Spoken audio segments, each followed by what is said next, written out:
ننګرهار میشتي د پاکستانی پوځي اجیر رژیم هغه برید چې په کابل کې د معتادینو روغتون په نښه کړ لوی جنایت بولي.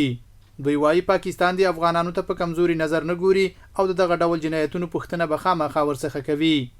13 شپه چې په کابل ولایت کې د پاکستان رژیم لخوا کوم برید شوی دی د هغه باندې د معتادینو په شفاخانه باندې د ډېر غلط کار کړی دی، ښه کار نه دی کړی. د اختر کې به خلکو څومره هغه لرلې، تمې به لرلې، توقعګانې به لرلې چې ولا موږ به هغه وکړو، اختر ته به دومره تیاری به یې نیولی او هغه هر څه یې ورسره خاورې کړل. او هېڅکله باید چې افغانان په داسې پاتې نه شي، باید موږ خپل ځانونه یخ کړو، ځکه چې سبا بیا موږ باندې داسې حمله کېږي، بیا حمله کېږي.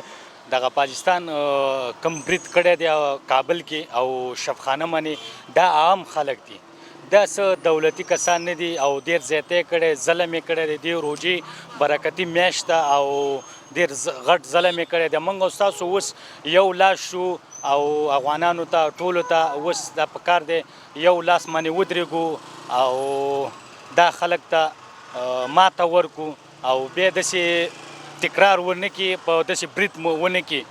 دوی دغه راز په دغسې شرایطو کې د افغانانو په یووالي ټینګار کوي.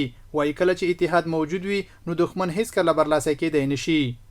دغه کابل باندې چې کوم هسپتال باندې حمله وشوله، دی ښه کارونکو، دی ډېر ظلم وکړو، دی ډېر زیاتی وکړو او زموږ د طالع امارت نه دا خواست دی چې دا بدله ضرور والي او ښه په نری والي او ښه په کلکې والي دی نه.